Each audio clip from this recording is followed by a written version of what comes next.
বন্ধুরা, আজকে আমার যে রেসিপি সেটা হচ্ছে রাজমা।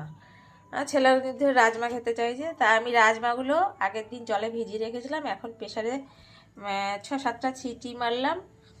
আর এদিকে আমি কেটে রেখেছি আলু, এদিকে পেঁয়াজ, রসুন, আদা, লঙ্কা এটা দিয়ে একটা পেস্ট করে রেখেছি। এই যে তেল, আর এই যে কড়াই গরম হচ্ছে, আর ওদিকে একটা ডিম আছে, একটা ডিম দেব। আচ্ছা, সে অবধি আমি অপেক্ষা করছি। এই যে তেলে ভেজে নিচ্ছি। এই যে আমার মশলাটা কষানো হয়ে গেল, আদা, জিরা, রসুন, পেঁয়াজ, লঙ্কা। এবার আমি আলুটা দেব, এবার রাজমাগুলো দিয়ে দেবো।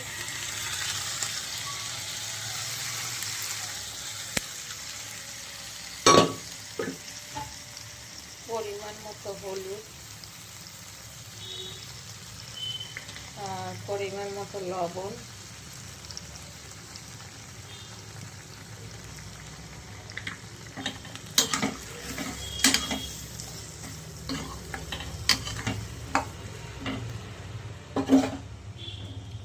আর এই যে জল দিয়ে দিলাম। এখন এটাকে ফুটতে দেবো, কিছুক্ষণের জন্য ঢাকা দিয়ে দেবো। এই যে আমার রাজমা এখন হয়ে গেছে, আমি এখন একটু গরম মশলা মেশাবো, গরম গরম রুটির সঙ্গে পরিবেশন করব। রাজমা বাটিতে নামিয়েছি, আর এই যে রুটি বানিয়েছি, রুটি দিয়ে রাজমা দিয়ে আমি পরিবেশন করব।